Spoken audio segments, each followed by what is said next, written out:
Bueno. What up, everybody? Welcome back. Back in black, baby, the South Star Classroom. I'm your co-host, Omar Yanad. With us is our queen, our matriarch, the beautiful Jubilee Ransom. Jubilee, how are we doing today?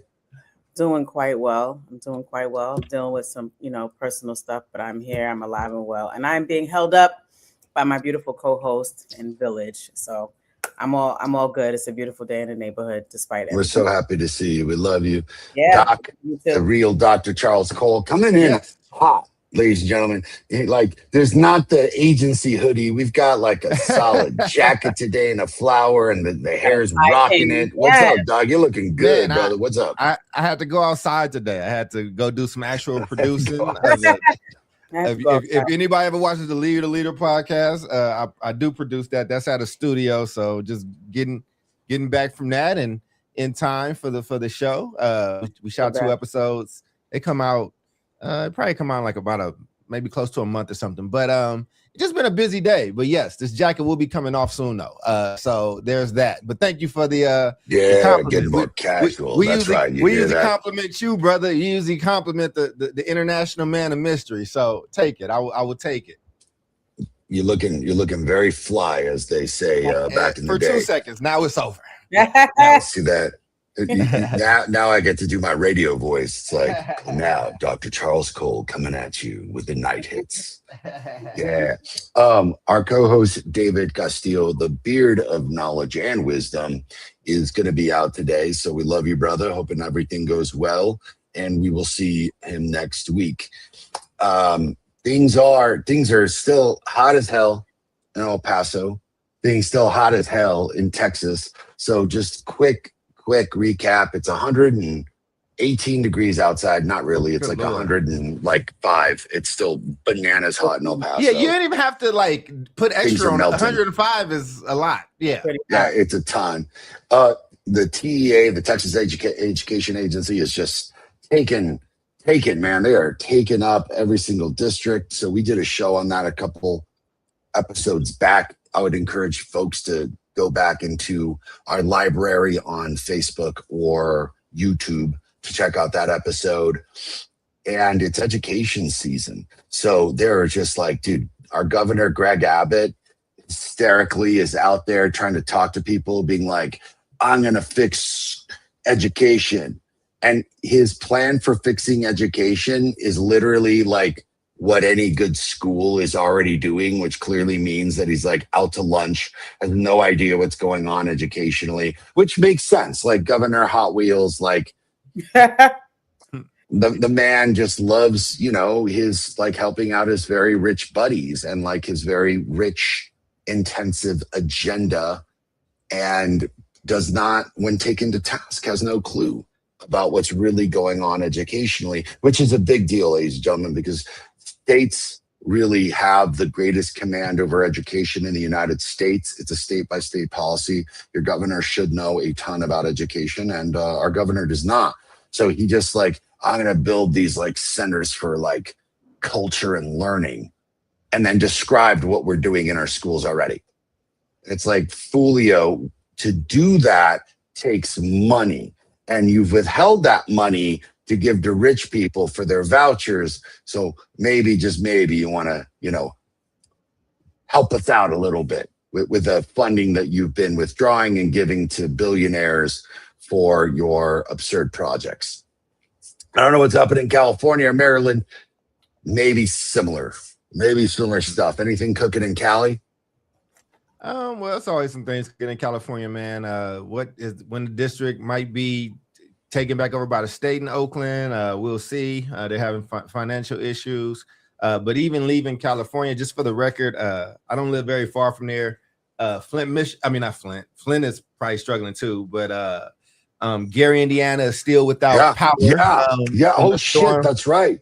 Yeah, and I don't know if people know about this too, because it's not making a ton of mainstream media, which is insane. Yeah, so you guys remember when the storm was happening? I told you about it because it impacted in front of my house. There's still some cleanup, but good.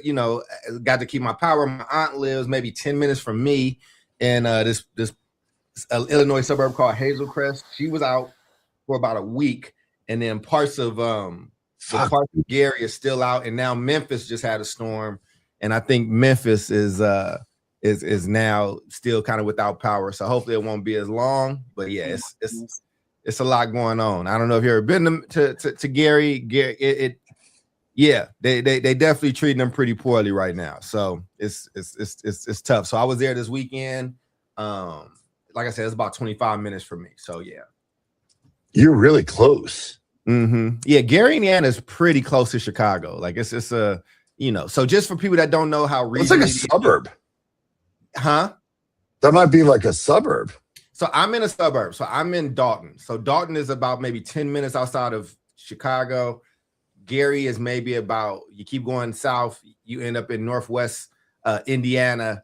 That is about, like I said, 35 minutes. The Jackson home is like 30 minutes from my house if I put it in my joint. So yeah, and then this morning when I was shooting, I was up north. I was on the north side by where the Cubs play. So you go that way, you're not too far from you're not too far from like Milwaukee and things like that. Chicago is huge. It's a really big landmass. And so I'm in the that southern part. Damn, man. Yeah, Gary, Indiana, like my heart goes deeply out. A lot like Flint is a predominantly Black town. I was going to say suburb, but you corrected me on that one. So predominantly Black. It is, in fact, as you astutely said, where the Jackson 5 are from, and where little Michael grew up. But like, it's appalling that it's just being allowed to happen for so long. And, all the three of us on the show know why it's not being allowed, but like why there's not this like incredible sense of urgency. I was like, yeah, man, if this was like Bloomfield Hills in Michigan or Beverly Hills and LA, I bet they have that shit fixed in like 5 hours. And it's yeah, dude, whoever, Keanu Reed, it is absolutely criminal what is happening there. That was a very well said comment. So our hearts go out for them. What are we getting into today? It seems a bit disjointed from what's going on in Gary, Indiana. However, a little bit. I think it is deeply. But I think it's a microcosm for what I think is systemically going on in the United States. And I found it to be a really interesting article about what I would arguably say is like coming of age for a lot of kids. So there's a great Atlantic article that I encourage folks to go in and check out. And there's ways of checking said article out if you're smart. It's called Even College Students Have Stopped Hanging Out. So there was this really interesting analysis of college students across the country. And really what it came from was at first anecdotal information that college students have been in survey after survey after survey saying like they feel very lonely, they feel very isolated. So there's been some studies and some reporting, and what they found is that ultimately, yeah, there are some deep senses of deep senses of loneliness that statistical information is now like finding out. We found that like, socializing across the has fallen dramatically by about like 10% on college campuses. Even partying has fallen dramatically, which I don't have a huge problem with. But personally, I don't. But what has happened is ultimately they found 3 major things have happened on a college campus. And one of them I thought was actually quite interesting. The first one is no surprise to anybody. Social media has replaced a ton of face-to-face interaction. So, I mean, I don't know if anyone sees this, but it's always my lament. And I don't just see it in college kids, but I see like when I go out. And Doc, I know you don't go out a whole lot, But Jube, I don't know when I you go out a go lot. out. I go out a lot professionally, which is why I don't go out a lot privately. So that I'm out all the time. Well, but Doc, yeah, when you're out, or Jubilee, when you're out, because I want to make this a bit more anecdotal, not just about the college students. You go to a restaurant, what do you see? I see a mixture of things. I see lots of people sitting at the bar, independently. I'm usually one of those people. I like that though. I see more people dining alone. Of course, I do see small groups of people or have you here or there. But I have seen far more tables for one people sitting at the bar. And I'm usually one of them. So, yeah. Doc? Yeah, I mean, my favorite restaurant is Virtue in Chicago. It's a beautiful, great restaurant in Hyde Park. I mean, that's usually packed, but it's a big name restaurant. You know what I'm saying? I think. I feel like I see people there though. I feel like I see, couples, regulars, things like that. I'm one of those people. I like to do that too, Jude, where I kind of go by myself, get a little work done, have a good meal. But usually, if I want to eat with people, I'm usually going to pay. So I like eating alone. It's great. When you're a pretty lady, you're getting fed. You know what I'm saying? When you're a guy, you are paying. There's a lot of people hollering at you. Different. Yeah, indeed. Yeah, right. You live a different life and a different reality than the rest of us live. I had that conversation recently with my mom and my sister. But I guess now that you're making me think of it, I mean, they are adults. I mean, again, but it's not like it's not super expensive, but it's not a cheap restaurant. So I don't know if I'm messing up the example, but I was trying to be honest in what I saw. I'm just like, what do I see? No, not at all. Because I think what I see isn't just kind of what Jubilee said, the social component.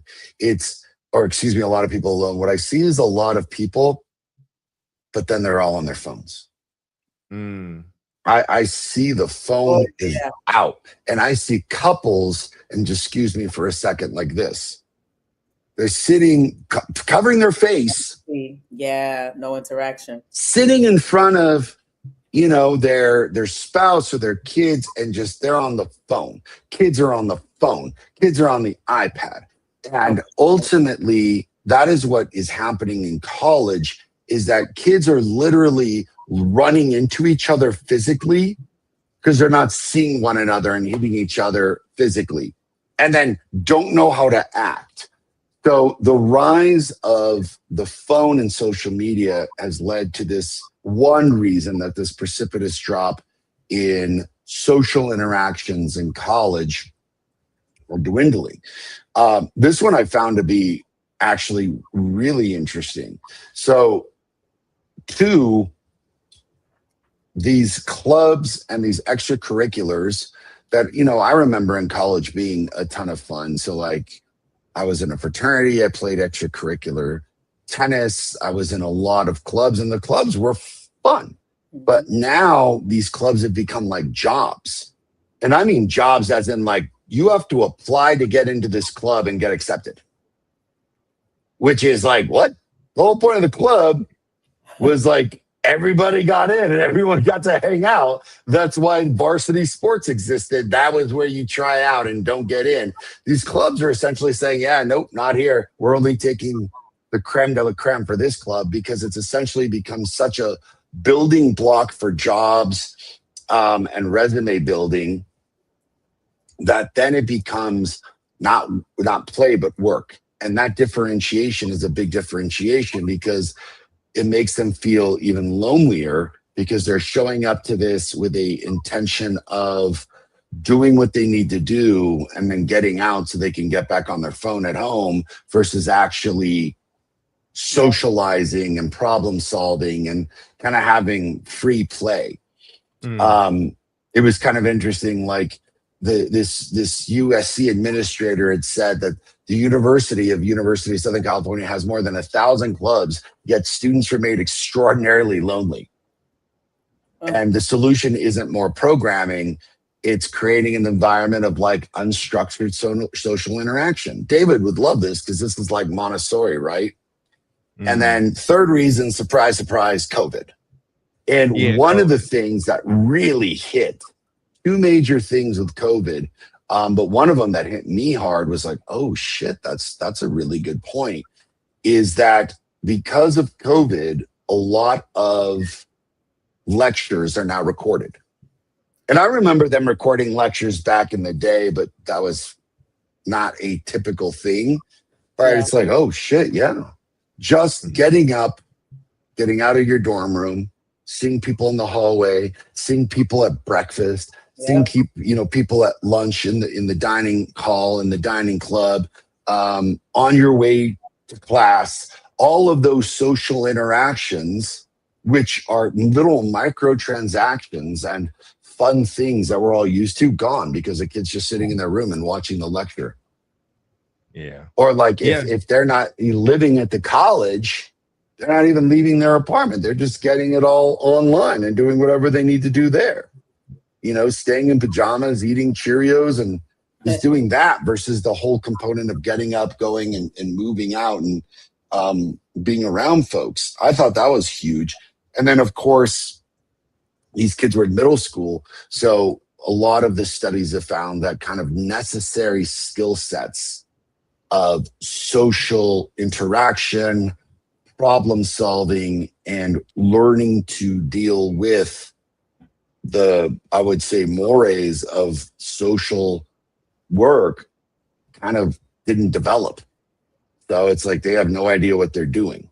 And I can tell you, as a 46-year-old man who, has friends, is social, goes out, and sometimes I go out to some bars or whatever, I look at these kids just struggling. Like, they don't know how to talk. They don't know what they're doing. It's just they're showing each other memes and videos, and like that's their social interaction. But that's not actually technically social interaction. It's a very different thing to share ideas about comic books. It's another thing to just kind of like watch videos. So that all kind of begs the very, first question is, have we turned college from a place where these young people develop as human beings and develop as people, which I felt like I did, into just 4-year resume building competitions?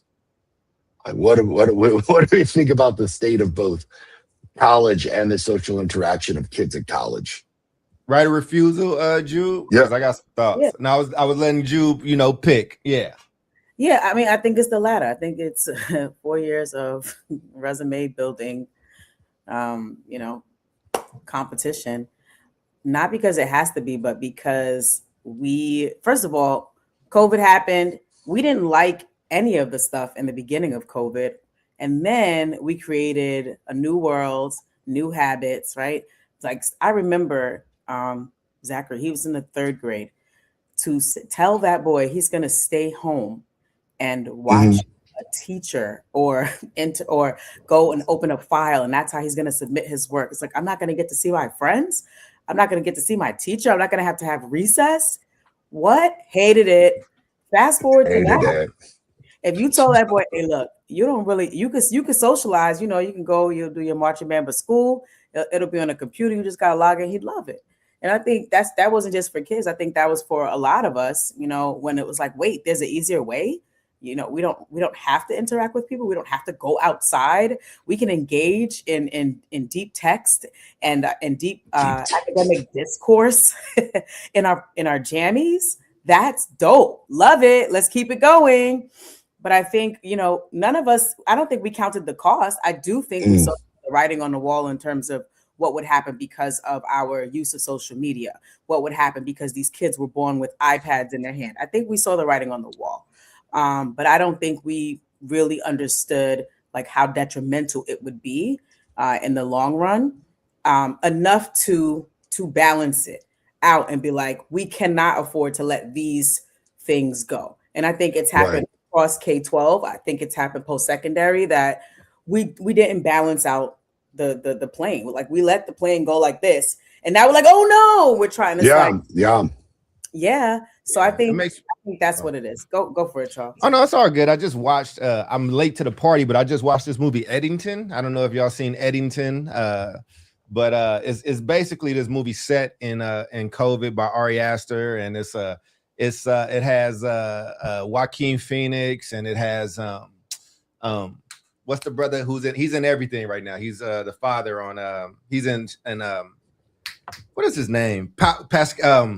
Anyway, whatever. Pedro Pascal. Pedro, yeah. It's an interesting Pedro movie. Pascal, the Mandalorian and shit. And you either hate the movie or you love it. And I know why, because it's very polarizing, because it gives us a look at how we were. He kind of skewers both the anti-vaxxer people and the super right wing and the super left wing, and kind of talks about this thing that we've created. But COVID owns a lot, but to shoot, not to shoot COVID some bail, but even before then, though, like, again, we just started, people got raised different now, and it's just very different. We don't have the society where kids are sent outside and told to go play. We don't have one where, you have to, like, even I loved video games my entire life, but I couldn't come home straight after school and play them. Like, right. My parents would be like, go outside. Like, you got to go outside. You got to go do this.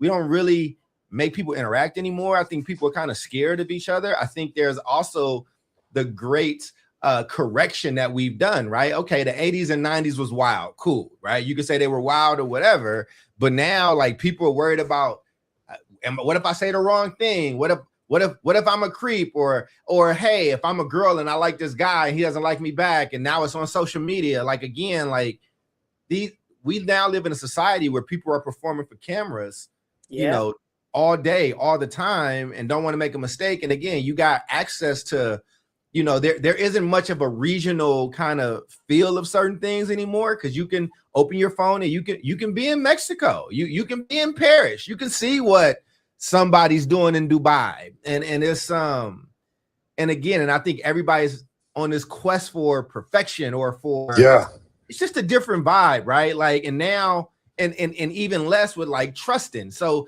it's either that, or it's either, hey man, I'm a Republican and I hate these Democrats, or I'm a Democrat and I hate these Republicans, or I'm this. And people are really overly concerned with their brands in different ways, and in college is a breeding ground for that. Like, hell, that's a big problem at colleges, but that also goes hand in hand with, I saw somebody crying on video from Cal Berkeley because a speaker was coming to talk. I think it was when Candace Owens was going and talking. And again, you ain't gotta like Candace Owens. I don't care about Candace Owens, but I don't know if I gotta cry. Like, and you're Cal, right? Like, so you're Berkeley. Like, that don't even make sense. And so again, this is what you get. The same way we were talking about these storms, right? And these derechos, and we just had 30 to 40 derecho / tornadoes across Illinois and Indiana. That's global warming, and that's what we're starting to see. And I think there's this social global warming that's been happening, and this is the fallout. This is like, people don't know how to talk to each other, and it's it's different. Those kids are now adults and becoming adults, and I think that a generation after them will be the opposite. You know how they say, like, generations kind of revolt and rebel. Yeah. So maybe it's going to be this next generation or a generation after where they're going to be super social again, but we kind of got soft. We kind of got people got them do it. You gotta give some of the parents some smoke though, right? Like, again, that's what Juba's saying.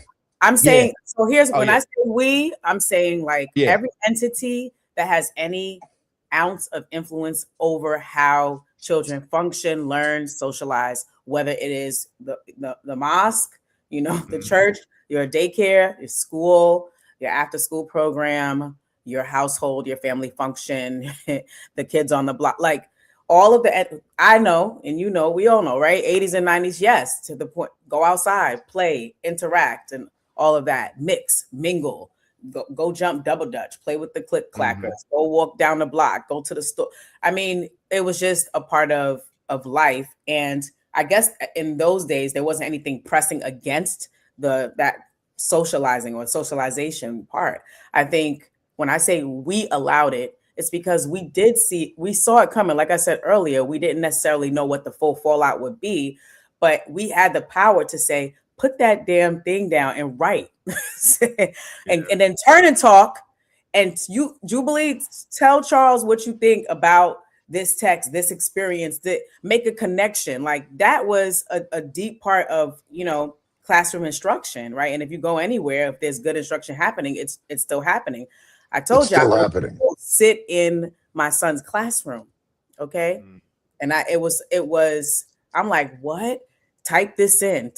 No real socialization, no true peer discussion, interaction. And I'm just saying that there are several entities responsible for like holding these pieces of interaction and culture and within its expectations. But if we leaned on what was easier or what became common and we didn't push back, now we have what we have. And I think we had a space where we could push back. And now instead of us having to push back, it's like we have to reorient. And now we're seeing policies that are saying, well, the cell phone bans are getting stronger, state to state. We're seeing that. I'm for the ban. So I'm not mad this at is it. why I'm for the ban. This I'm is why. I'm just saying when you let the pendulum swing too far in either direction, then you have to sometimes correct or overcorrect just to get it balanced, right? So you got the cell phone bans, but then you've also got, like in my district, I don't know if it's in y'all's, we're going back, we're using more paper pencils. So instead of these Chromebooks, now schools are responsible for increasing the time that they have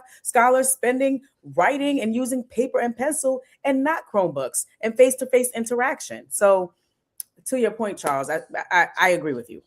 Yeah. I mean, Doc, you were about to hit into be like, these parents deserve some smoke.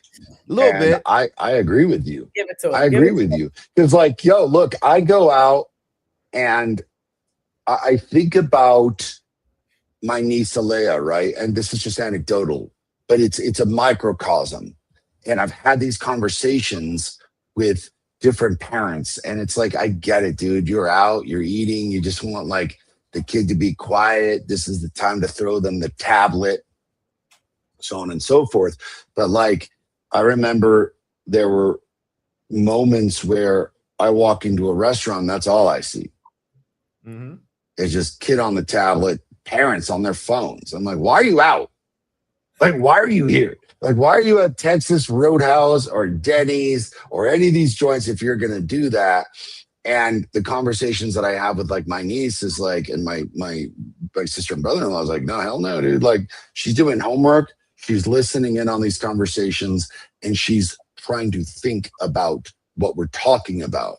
I think about the fact that when I was growing up and my dad's friends were all talking, I would sit in on those conversations. I found them fascinating. Like some of the things I didn't understand because they were clearly very adult themed, but I was listening to words. I was listening to ideas. I was listening to thoughts. And these conversations were fascinating about like travel and politics and thought trains and talking about Reagan. And that was instrumental because A, I remember it. B, I look back and I'm like, oh shit, like that actually had an effect, a positive effect. And I think a lot of parents are just like, I get it. Like you're tired, you're tired too. So you're just kind of dialing it in. And when I talk to parents at the school, I was like, dude, do you read to your kid?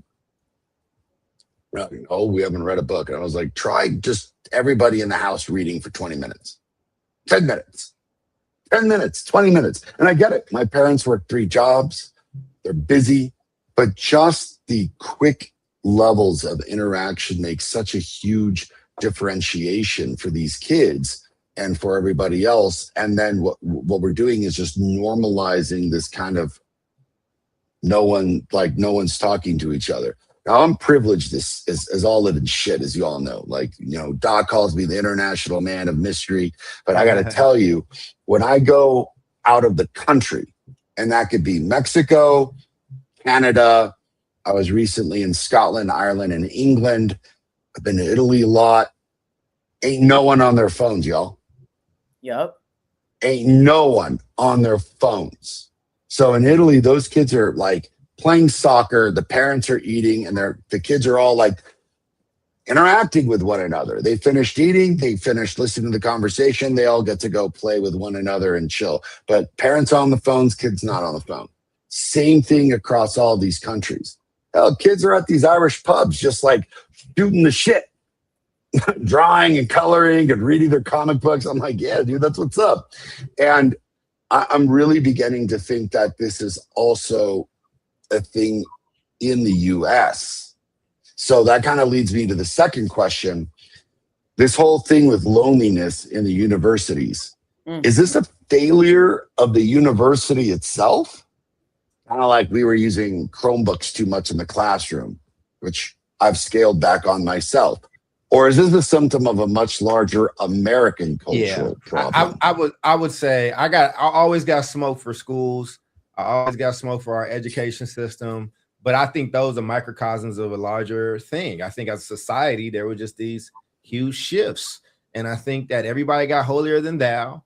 I saw one of the comments say, poor characters should take more of the blame than devices, but there's always been assholes. Assholes have always been around. They've never, but now because everything is behind the screen and you ain't gotta talk to nobody. Listen, man, when I was a kid, you just learn things socially, right? Like, and this is gonna sound like a plea for bullying, but it's not, but hear me out, right? Like, there were social things that you learn. You say the wrong thing to somebody, and now y'all nose to nose. Maybe it turns into a fight. Maybe it doesn't. Yep. You get punched in your mouth. Just now you know. That's right. Now you know.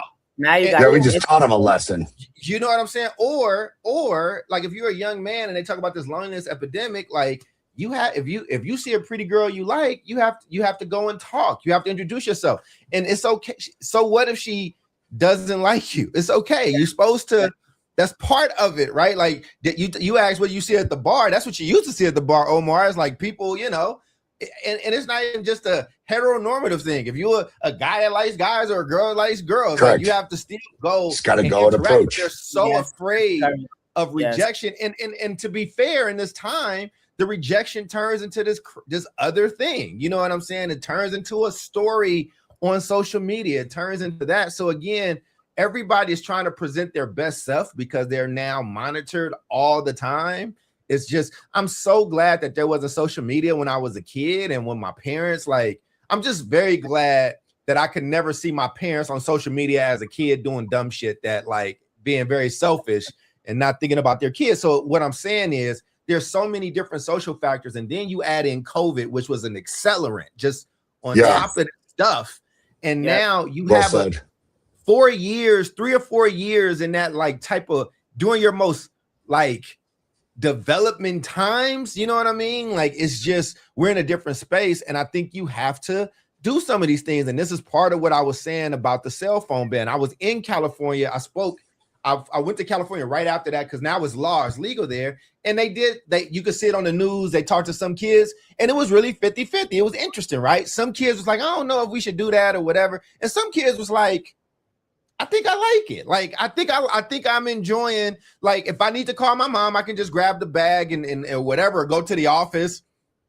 They have protocols for emergencies, but it's been interesting, right? And I think that's go touch some grass. Yes. Listen, man, Jube is in New York. I'm in the Chicago area, but grew up in the Bay. These are metropolitan huge cities. If Omar has a pass for the train, he's free if he comes to Chicago. He can go wherever. One of my favorite things about going to New York is just getting on the train and exploring. The same thing in London. You get on the tube and you just are I can be here or I can be here. And then especially with them having the speed trains, the Eurostar, I went from my hotel room in Paris and got on and jogged to the train station, took that to to Eurostar, and then 2 hours later I'm in London. You see what I'm saying? So again, and you're talking to people on trains, and people are talking to you, and so schools they're gonna get their fair share. We give them a lot on this show, but this is cultural, and we gotta snap people out of that. Yeah. I don't know if I agree with you. I think I would give school some of it, but I would give more to home.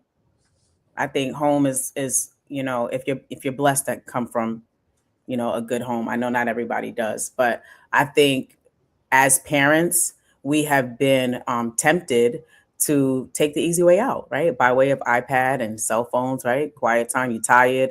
It's constantly feeding your kid fast food. Like, we know that's not good. You got to have some healthy home cooked meals, but fast food's easier. It's right there. It's a drive through. Let's get them fast food every single night, 7 days a week. Says probably no parent ever, right? Because we know that long term, that's not going to be good, right? That kid is not going to be healthy. Shit. So we make there are parents that feed their kids fast food every day. Absolutely. Yep. Especially with there are. Absolutely. Okay. Do you think that they are aware of I what don't think it's good. No, I know you don't think it's good, but I'm saying, do you think that they are aware of what happens when you do that long term or short term? Because it really only takes 30 days and then your blood work come back looking crazy. So, do you think they're aware of that? I don't think they know. And I think that a lot of folks are forced into these food decisions because of just money and time, right? Yeah. And food deserts and everything else. I will say this, like, having heard you two, I will go in the opposite direction and say, yeah, like, I'm with you all. Of course, like, it's a huge societal issue, but I'm going to put a little smoke on the colleges too. And I'll start with the fact that I think it's absolutely effing ridiculous that some kid that's privileged enough to go to UC Berkeley, one of the very best schools in the country, if not the world, crying about like someone coming to speak, like, fucking go. Right. You're crying about this? Or like, go be a college student, go boo or something. Or whatever, like, go do something. Like, yo, I showed up to what's called Big Game, the Stanford Berkeley football game that we have every year. It's a massive rivalry. It's fun as hell. And I showed up my first year. We were playing at Cal, and I'm not lying. It was like the most stereotypical Cal Berkeley shit. Women were burning bras in protest of football and its masculinity and its stupidity and all this shit. And I was like, man, this is awesome. This is like what college is all about. Like, I gotta see some kid reading Nietzsche over there. Punish me There's some a more, protest please. over here. Please There's punish me some party more. over here. I was just like, this is the best, dude. Like, this is what I signed up for and shit. And like, I interacted with them and I talked. I was like, tell me about this. They're like, football sucks. It's like, but how does burning your bra help? Like, aren't you polluting the environment? Right. And they're like, football's polluting our minds. And I'm like, well, I don't know. What's that bra made out of? I feel like you're just kind of throwing out a bunch of pollutants. They didn't care for that very much. But it was funny. And it was part of this social interaction. I think that's ridiculous. Like, if I were a university president who wasn't scared to death of the kids, I've done my own social media and be like, you know what we used to cry about? Poverty. Right. We used to cry about getting punched in the face for making the comments you all make on social media because you think you're invincible. But like, you know what we used to cry about?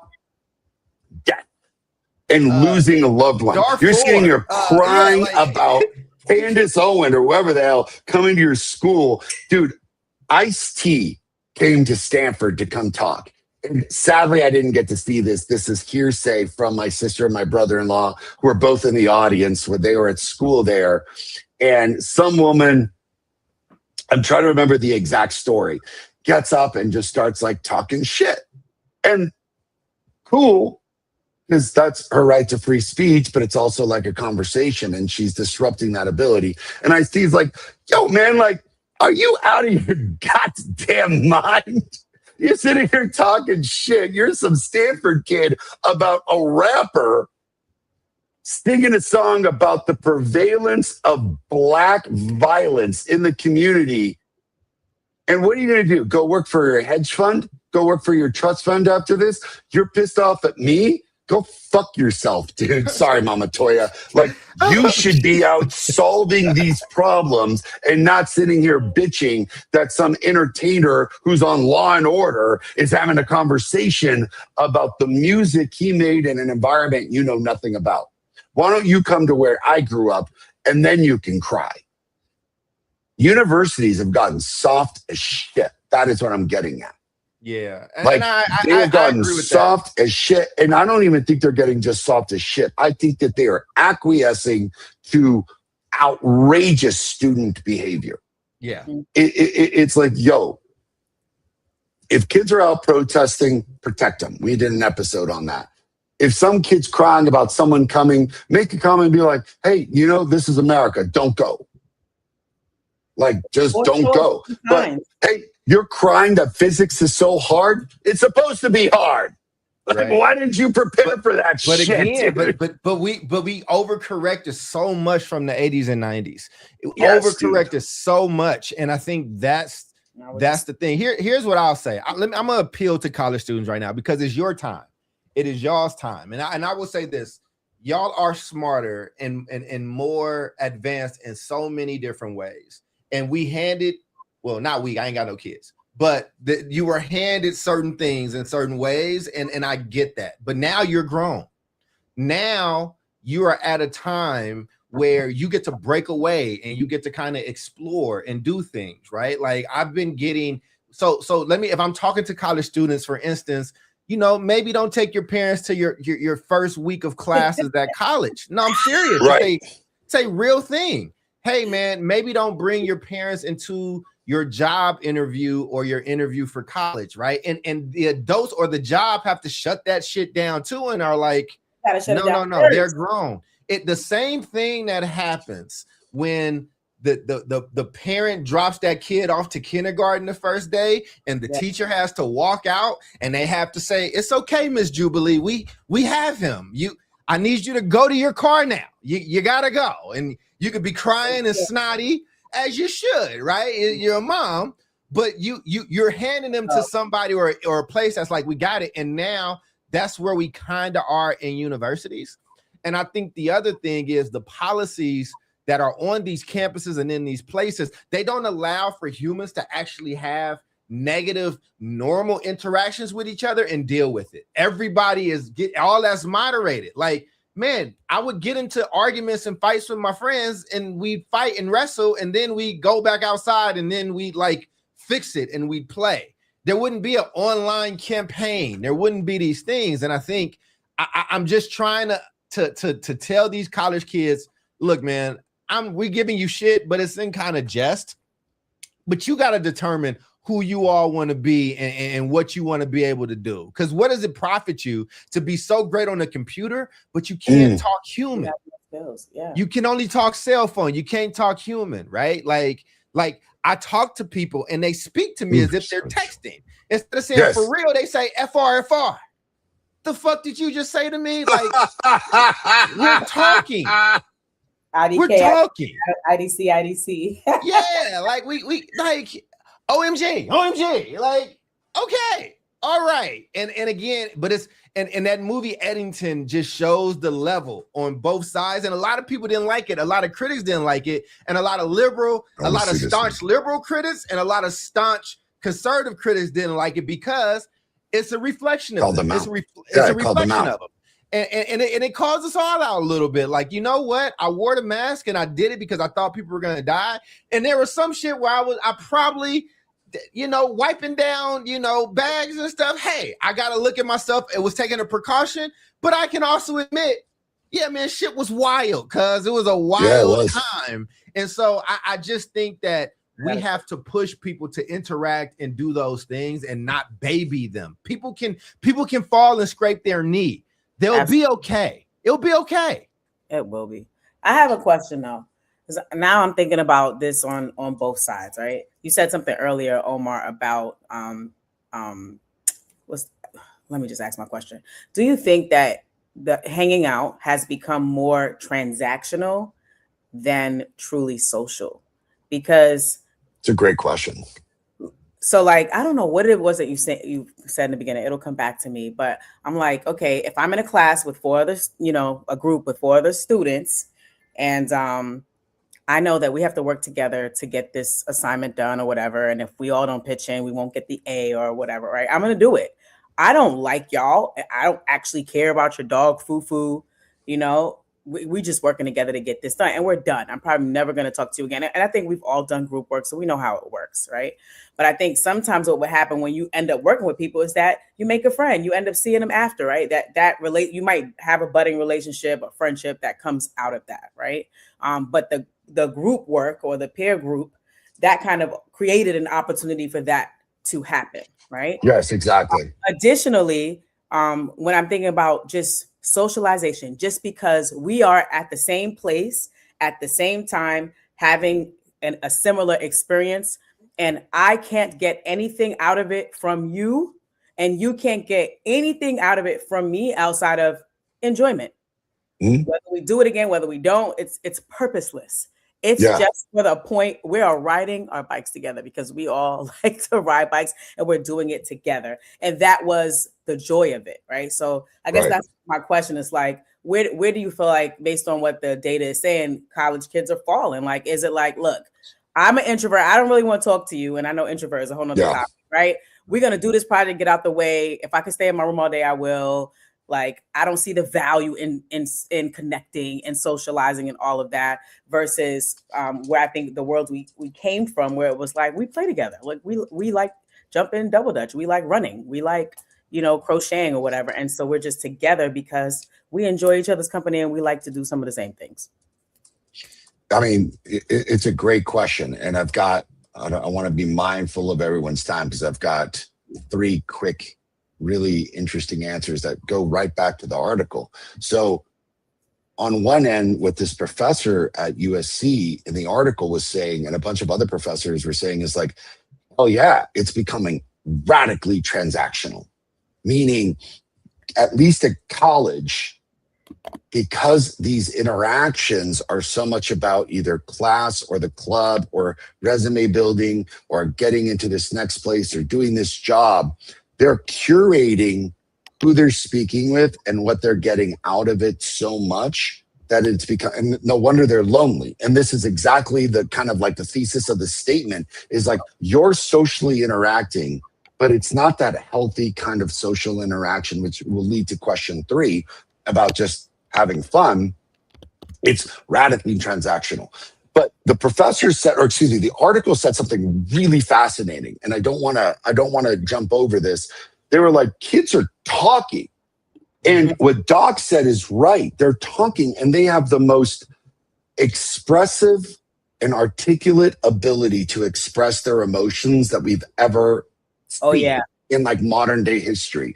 They are able to articulate what makes them sad, what makes them angry, but it has become this overcorrection of here, let's just pour out all of our emotions and not how are you causing them? How is the other person affected?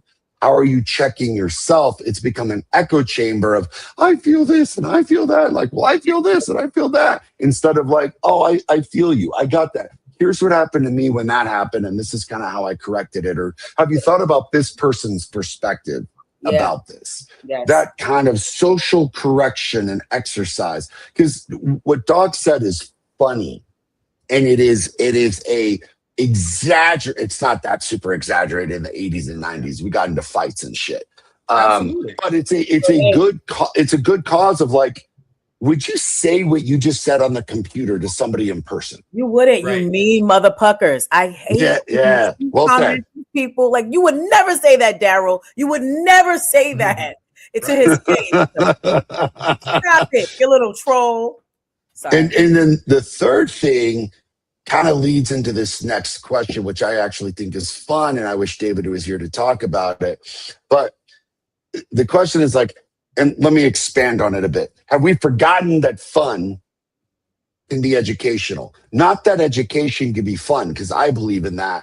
I'm talking, have we forgotten that just like you said, Jubilee, riding bikes together just for the sake of riding bikes and being with one another can actually be fun? Like, when we eliminate these transactions that you're talking about, have we forgotten that partying, spontaneity, boredom, dating, taking risks, riding bikes, all of that stuff is actually incredibly productive to our growth and our ability to problem solve with one another, because we've replaced them with like highly curated activities that are like, well, my kid needs this sucker and my kid needs this flute and my kid needs this and my kid needs that. And like, because I see it happening in schools and it's happening in college.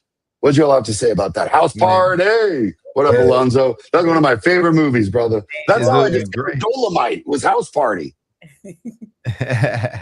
I'll go out the Jube. Go ahead. I learned how not to take a Friday class in college. I spent Yo, 4 that's smart years, as hell, though. no Friday classes. And to me, it was quite strategic, right? It was why? Because I was part of a dance troupe, and I also like to go to Thursday night parties. I was going to all the parties. I went to Thursday night party, Friday night party. If they have one on Saturday, that might do a little worship on Sunday or do a little brunch, right? But 3-4 nights in a row, I was going to the parties, right? And so I learned how to strategize, right, to organize my schedule so I would never have either a Friday class or an 8:30 a.m. class, right? That to me is a part of education. That is the strength or what the experience that you get when you go to school and you have this experience that someone else is not controlling for you, but that you as a young adult are cultivating that. Right. For someone else, it might be something else. Parties and socializing and dancing, that was valuable to me. And so I figured out how to create a life that would allow me to do what I enjoy. Right. And I think by the time you get to college, you should be able to do that. Right. With whatever speaks to you, you know. So I say all that to say don't bring your parents to your interviews, to school, right? We don't need them, right? We do need to let these young people go and create. But my question still remains, and I know we won't get to it today. What do they value? Because if you don't know what you value, what you care about, then I don't think you'd be orchestrating a life or a social life that connects to that. And I'm wondering if maybe that's lost. Yeah, and I agree, and I'll add this. I'll just add in two experiences as a kid. Whether on my block there was always in Oakland, we was either playing. I had a basketball hoop, or we was playing football in the street. And like if there was a fight, there was a code. Like you don't go run and tell your parents unless something crazy or egregious, or whatever. But you don't. Yeah. And even if you got beat up and you came in the house, my dad or hey, take your ass back outside. You gotta go back outside, and you can't run from things. They didn't articulate it like that. It was really more like you want to fight them or fight me. But it was good. But then the other thing, one of my favorite things, and you mentioned Stanford, so I'll mention Berkeley. Me and my brother, my homie, he's like my brother. Our favorite thing on a Saturday. Look, when we got a bus pass, we were like, it was just the access to freedom throughout the entire Bay Area. There was no taxi. You weren't catching a taxi. There was no Uber. So we get on the bus. We go into Berkeley on the Telegraph, and like that's where UC Berkeley is. But like we would go play ball at People's Park, and we playing with adults and other people, and you getting your skills up. And then afterwards, we would go to Amoeba and Rasputin, and they had, I don't know if people know Amoeba and Rasputin. Those are two music stores, record stores, and you could go listen to music. But this is where, and you see people on the corner, especially in like Berkeley. And during that time, they rapping, they doing stuff. And then we would go to Blondie's or Fat Slice. I was more of a Fat Slice guy for like $2 to get this huge piece of pizza and a pop. And we with our people, with our friends. You run into other friends. You run into people. Exactly. And you see people. And then, well, what y'all about to go do? Well, it's a house party later tonight. All right, cool. It's about 5. It's about 4:35 now. I gotta go home. We gotta go back home. We gotta shower. Yes. Yeah, we get what I'm saying. And then there was this other place, people, and it was called the mall. And you would go to the mall. My God. And the mall used to be popping. Like you would get dressed for the mall. It wasn't just the Heathers, it wasn't just white people. It was like the mall used to be a place. And again, and like I remember Family Matters, or one of those shows did a whole episode like at the mall, right? Because that was such an epicenter. And I know those might sound archaic or be dead. But what it did is it made us socialize. We had to navigate the city. You had to navigate different situations. You had to, and that, like Julie said, it's part of your education. It's part of like, and you learn, right? And you learn really quick. And again, and things were okay for the most part. And you go home and you had a full adventure. And I think that is done. And we are so guarded of these kids, and like it's actually safer today than it was then. If you look at crime data, it's actually significantly safer, even with all the crazy shit that makes it on the news. And like that's what I'm saying. Like, go explore your city. And if you're a parent and your kid is like damn near 20 and they don't know how to operate like public transportation and things like that, like that's one of those things, man. And so anyway, that's That's all I got, man. That's all I got. You I know. love it, man. And we're about to close out. We got like 5 minutes left, so I'll leave you all with just kind of last thoughts and questions. But I want to say this, just for our audience, for everybody else. I think this is a perfect. Again, I love the word microcosm for what the United States is exceptionally good at, which is overcorrection. Now, I'm not saying go out and party your ass off and do nothing but social stuff, because like my buddies in college, like I couldn't believe some of the shit that they were doing. Right. I was like, wait, you woke up, didn't go to class, maybe went to one class, played video games, and then like went out and partied every night? Like, when did you read? Right. You didn't. When did you study? You didn't. I was like, holy hell. All I remember doing was like being on.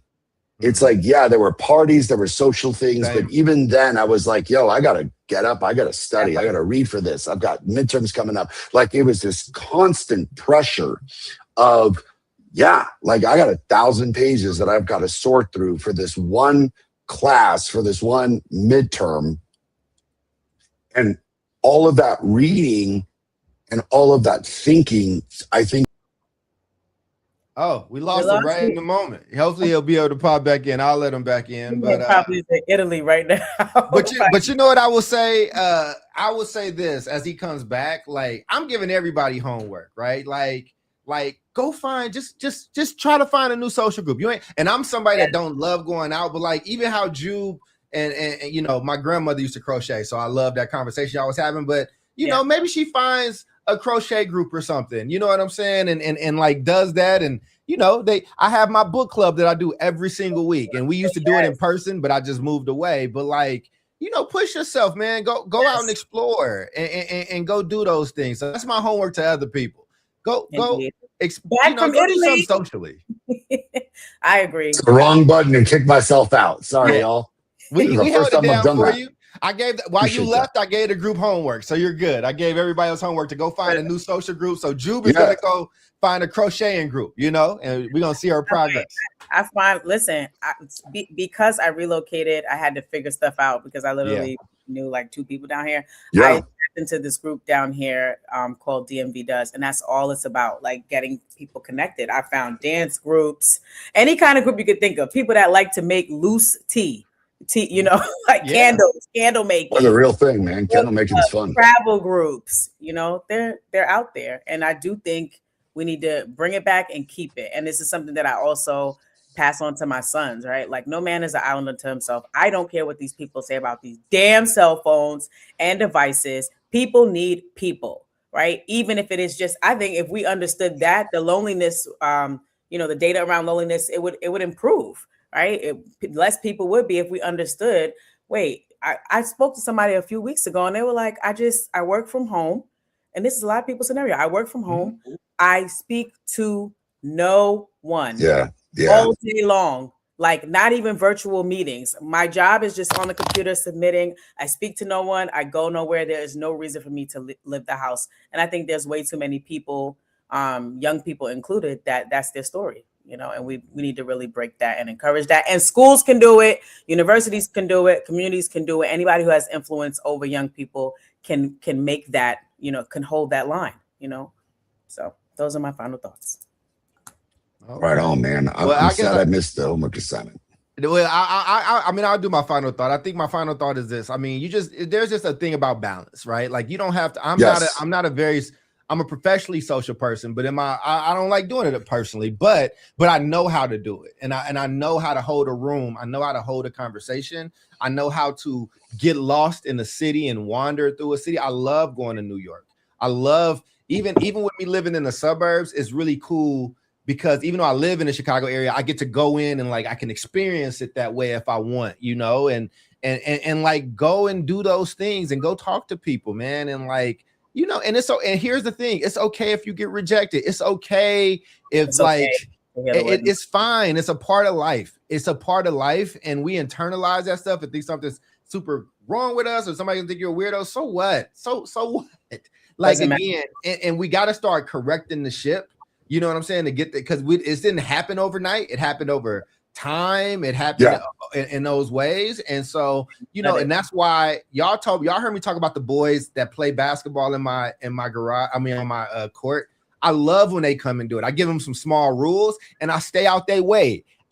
Even when they got little disagreements, I can hear, you know what I'm saying? But like, if ain't nobody getting super bullied or something crazy, and even if there is a little bit of bullying, I got to let it play out a little bit because I need, you know what I'm saying? And then we'll come in and we'll talk about it. So again, I want to see kids back in the street, you know, playing football. I want to see girls double dutching, and, you know, I want to come down outside and see the hopscotch shit drawn in front of on my sidewalk and be fake mad about it. And I think that's how you start to change this stuff, and that's how you start to be building a real community again. Yes. And I think we'll start to see these things change once we encourage that. Send them kids outside, man. They'll be okay.